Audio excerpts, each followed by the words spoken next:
yung function. Depende kung ano yung given. So let's say start tayo sa linear.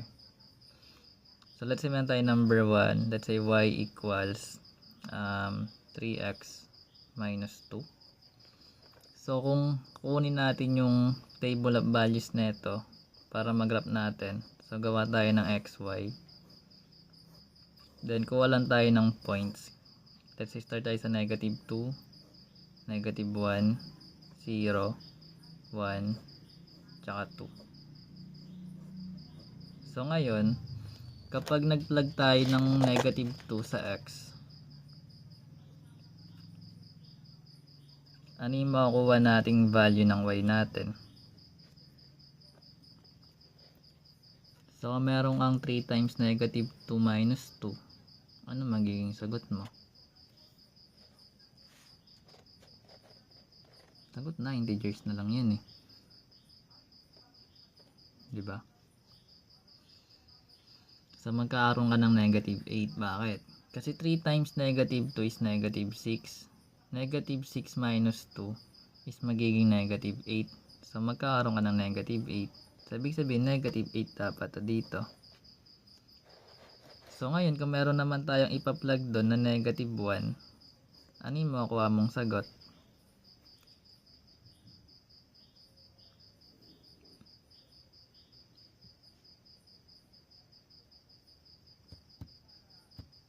So 3 times negative 1 is negative 3. Minus 2 is negative 5. That's correct. So lagay mo dito yung negative 5. So kapag naglagay tayo ng 0 naman doon, ano yung magiging sagot natin?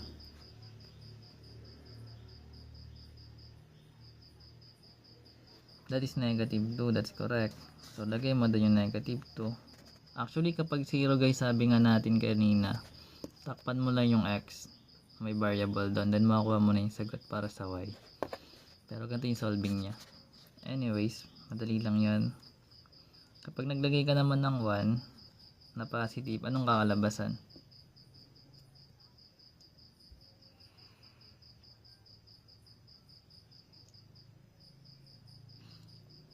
So magkakaroon tayo ng 1. That's correct. Then kapag y equals 2 naman yung x natin doon,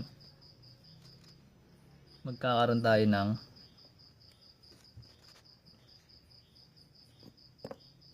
4. So meron tayong 1 dito tsaka 4. So ngayon kung gusto mo siya i-graph, meron ka naman ng table of values, pwede na natin gawin yun. So pag in-graph natin siya dito guys, dilitan lang natin para kasya.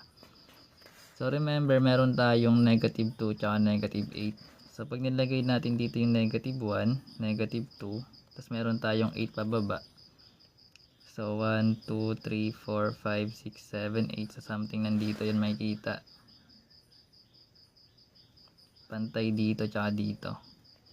Tapos meron naman tayong negative 1 tsaka 5. So negative 1 tapos 5 pababa. So 1, 2, 3, 4, 5. So papantay mo lang dito. Tapos yung 5 natin dito. Then kung meron kang 0, negative 2, 0 yun, una yung x. So hindi naman gagalaw. Gagalaw ka lang kagad sa baba. So 1,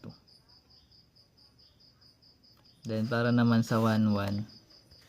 1 unit sa right. Tapos 1 unit din dito. Ay 1 pala dito, sorry. Hindi kasi pantay. Mali ito.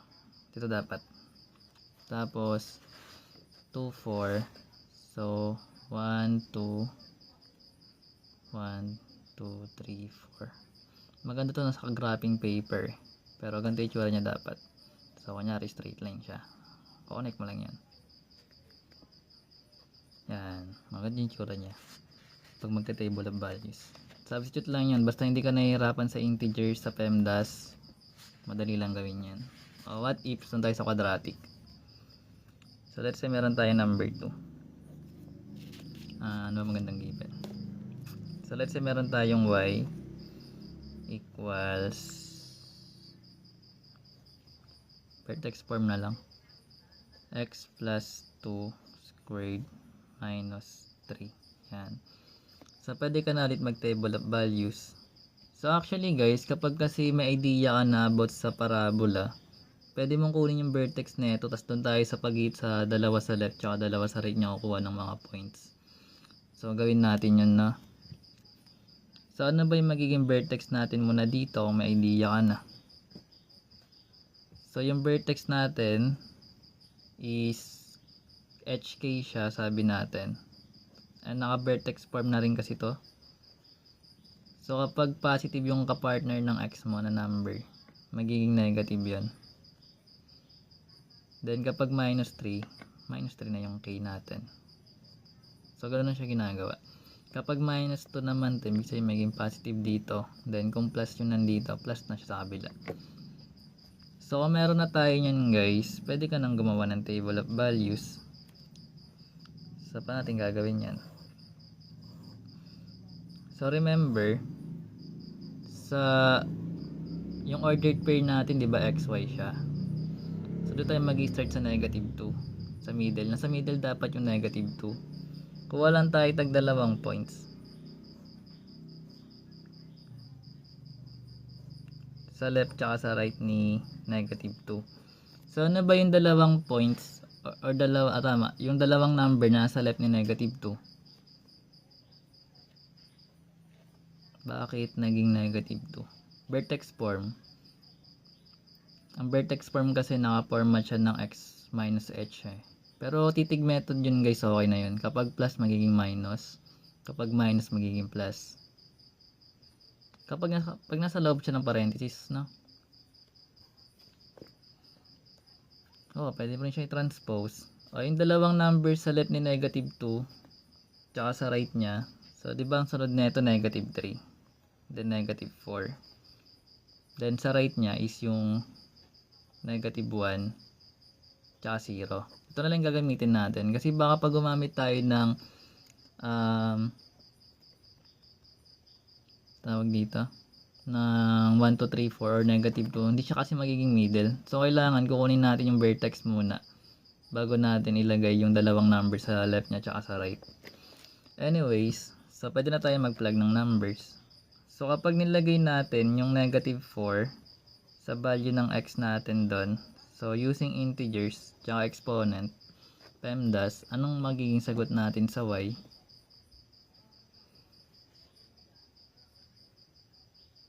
So meron ka negative 4 plus 2 na naka-squared minus 3, anong magiging sagot? Ito ba? So check natin. So meron tayong negative 4 plus 2, di ba magiging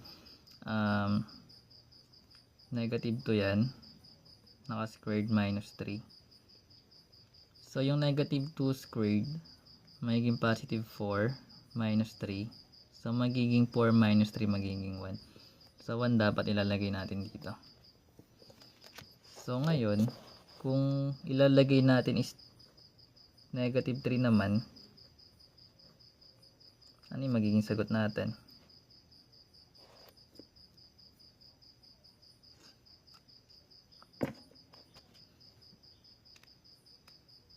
So meron kang negative 3 plus 2, that is negative 1 na naka-squared minus 3. And yung negative 1 squared is magiging 1 minus 3. So magiging negative 2 yung sagot. That's correct. So kapag y is negative 2 naman, ay yung x I mean, ano yung magiging sagot na ito? So meron ka negative 2 plus 2, magiging 0 yon, and 0 squared is 0 pa rin, minus 3, magiging negative 3. Negative 3 dapat.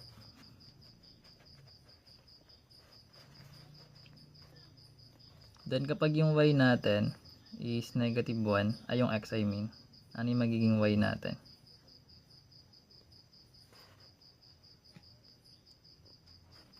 So yung negative 1 plus 2, that is 1 squared. 1 squared is 1. 1 minus 3 is magiging negative 2. That's correct. At kapag 0 naman yung x natin, ano yung magiging sagot? So, meron tayong 2 squared, magiging 4 minus 3, magiging 1. So, ito na yung ordered pair natin. So, ngayon kung may ordered pair ka na, pwede mo na yun i-graph. So, pag in-graph natin siya dito, actually kasi guys, sa given pa lang kaya na natin tignan kung saan naka-open yung graph eh. Pero, syempre, sa mga nag-aaral pa lang nito, table of values talaga. So, una mong i-plug yung vertex. Though may table of values, pwede mo ito ilagay eh. Pero, vertex na muna. Negative 2, negative 3. Dito natin yung makikita. Negative 2 sa left, down naman 3 units. Then, meron tayong negative 4, 1. So, negative 4. Tapos, 1 units upward. 1 unit upward. Yan, dito yan. Then, meron tayong negative 3, 2. So, negative 3, 1, 2, 3. 2 units. So, dito yung parte. Then, yung kabila naman, merong negative 1, negative 2. So, negative 1, negative 2. Nandito yan. Then, 0, tsaka 1. Nandito yan. So, basta magdarunong ka maglagay ng graph, mag-plot, hindi na yun mahirap. At titig method guys, alam na natin ito na open sa upward. Kasi, kapag yung x yung positive natin, tas naka-square, or yung a natin is positive, upward yun talaga. Pero pag negative ito, downward. So, ganun siya ginagawa. Pag magka-table of values. So, may space pagpapatay isa. So, what if hindi siya nakaganto? Kunyari, number 3. Let's say meron tayong y equals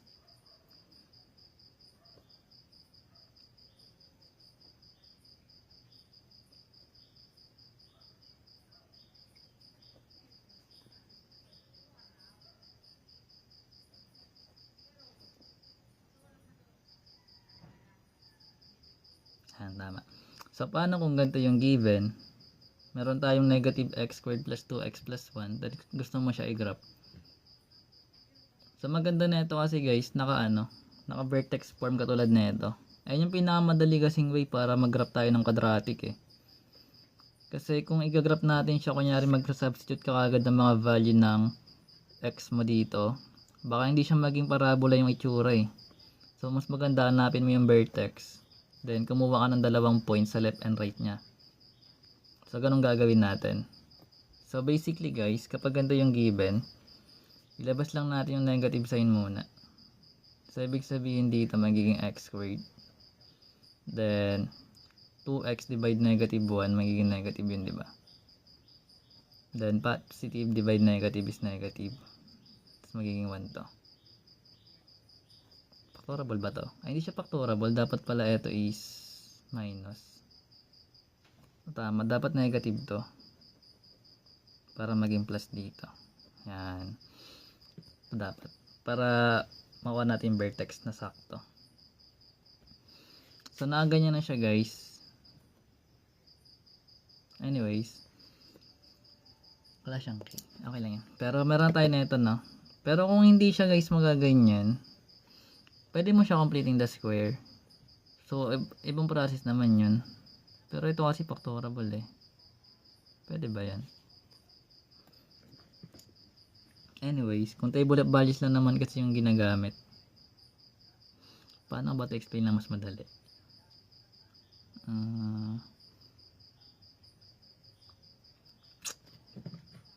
Magko-completing the square. Sige, ayusin natin para malinaw. Okay, burahin natin to ulit.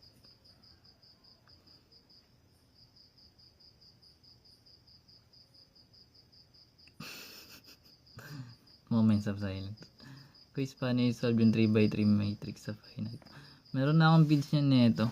Alam ko may video na ako nun eh. Wait lang, pakita ko lang.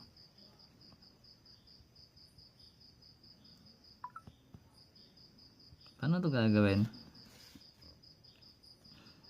Pero kung table of values lang kasi guys, pwede nga tayong gumamit ng ganito. kung table of values lang. Pero hindi siya magiging perfect kasi hindi natin nakuha yung vertex form. Pero sabi nga natin, kung magka-plug lang tayo na ng xy, pwede yun. Ibig sabihin lahat ng variable x, magpa-plug ka lang ng value na trip mo. Gawin mo siya both. Wait lang. Quadratic inequalities in two variables. Hindi. Ito kung naghahanap ka. Hindi ko alam kung meron dito 3x3. Ay, Kramer's rule pala ito. Hindi siya matrix. Meron na ba ako na? Meron na ako na ito, Gaussian. Tsaka Gauss Jordan. Depende kung anong trip mong Pero meron dito. Saan na yun? Naghahanap. Sino yun? Sino ka man? Di ba pwede factor out yung x minus 1? Kaya pwede yun eh. Pag ginawa natin yun. Wait nga, naguluhan na ako. Pero sige, testingin natin. Galing dito ulit. So meron tayong y equals, labas natin negative. Inulit ko lang. X squared minus 2x minus plus 1. Pero pwede nga ito i-factor out actually kasi perfect square trinomial to eh. So magiging x minus 1 siya parehas, diba? Or x minus 1 squared. So ngayon kung meron tayong ganyan, ano yung magiging vertex natin? Ito rin yung yt natin guys, parehas lang yun ang pangalan. Yan. Tsaka ng profile. Ayan.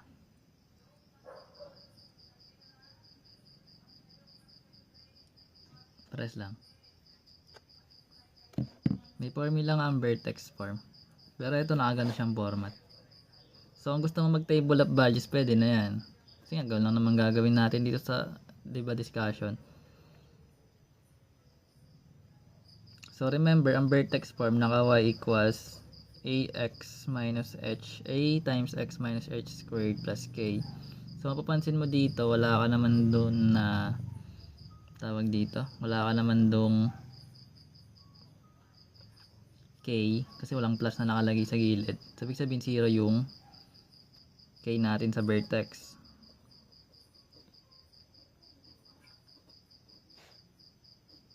So ngayon yung h natin, meron tayong nakalagay na minus 1. So ibig sabihin magiging positive yun. Diba sabi nga natin kapag minus nagiging plus. So magiging 1, 0 siya. So ibig sabihin yung gitna is 1, 0. So pag gumawa tayo dito ng 5, ito yung middle natin. Yan yung vertex. So ngayon kukuha ka ng 2 points sa left ni 1 mo, tsaka 2 points sa right niya. So sa number line natin, diba ang sunod nito is 2, 3. Tapos sa left naman 0 tsaka negative 1. So dapat ganyan yung gagawin mo. Tsaka mo siya ipa-plug dito sa given mo kapag parabola. Pero kung hindi naman kailangan i-graph guys, i-graph pala to kasi table of values. Kung linear lang, kahit anong numbers pwede. Pero depende kung anong binigay ng teacher. So ngayon, kung nag-plug tayo ng negative 1 sa given natin, ano magiging sagot natin? Dito na natin i-plug guys sa So meron tayong negative times negative 1 minus 1 squared. Dito na natin kinuha kasi pares lang naman tong dalawa eh. So ano magiging sagot natin dito?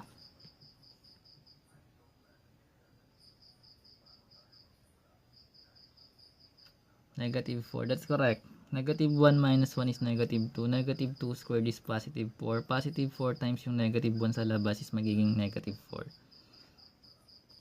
Kapag naman ang ginamit natin is 0, anong magiging sagot? So magiging negative 4 dito to.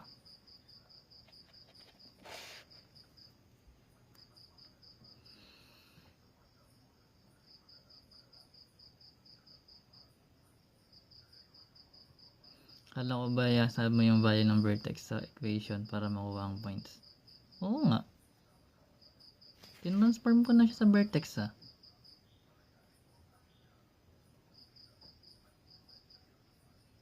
Diba ito na yun? Vertex form na to. Ito.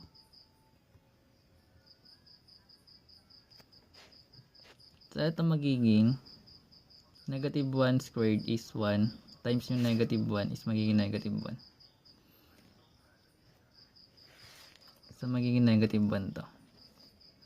So kung 1, 0 na yon. Kasi nga pag naglagay tayo dito ng 1 guys. Sige ilagay natin. 1 minus 1 squared.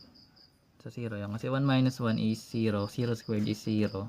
0 times negative 1 is 0 pa rin. Then kapag yung y natin is, yung x is 2. Anong kakalabasan?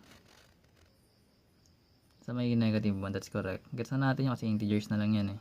2 minus 1 is 1. 1 squared is 1 times negative 1 is negative 1. Then kapag 3 naman,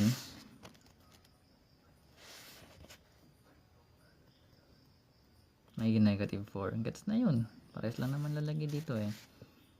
So ngayon, pwede mo na siya i-graph kasi meron ka ng table of values. So ang graph natin guys is opens downward. Kasi sabi natin, kapag yung x natin yung may squared, tapos yung a natin is negative, 'di ba sa given natin ito yung negative natin yung a, negative 1. Downward siya. So dapat yung makuha nating graph dito is downward based sa vertex form niya. So pag ginrap natin yun, lagay mo yung vertex, yung 1, 0. So 1, 0. Dito lang yun, hindi yung gagalaw dito. Then tas meron tayong, hindi siya to the left kasi hindi naman y yung may squared natin eh. Remember guys, pagdating sa parabola, kapag yung x mo yung may squared, sabi natin a is x squared, it's either upward or downward, nakadepende sa value ng a. Kapag yung a mo is positive, upward siya. Kapag naman yung a mo is negative, downward. Kapag naman merong ang ay squared, sabihin y yung may squared mo, ito yung left tsaka right. So nakadepende pa rin yan sa value ng a mo kung positive or negative. Kapag positive, right siya. Kapag negative, left. Mapapansin mo dito, yung x natin yung may squared, negative yung nakalagay dito. Vertex form natin siya, negative yung a dito. Nilabas natin yung negative eh. Pero x pa rin yung naka-squared. Kaya siya opens upward or downward lang. Nakadepende kung ano yung value ng a mo. Pag positive, upward, negative, downward. Anyways, makikita mo siya sa graph kung ano yung tsura. So meron tayong 1, 0. Ito yun, yung vertex. So 2, negative 1. So 2. Tapos negative 1. Dito yun. Then 3, negative 4. 3, 2, 3, 4. Dito yun. Then meron tayong 0, negative 1. 0, negative 1. Then negative 1, 4. Makikita mo naman siya na opens downward talaga siya. Pero based sa mga titig method guys, yun na yun eh. Ito na yung process nun eh. Sa parabola. Pero pwede to guys ano. Iba naman to pagaling sa ano eh, sa conics. Iba yung formula. Pero ito yung pinaka basic niya pagaling sa parabola. So ganun siya ginagawa sa table of values. So basta marunong ka mag-plug ng integers. Yun lang yun eh. Ayun na, meron na tayong content para dyan. Pero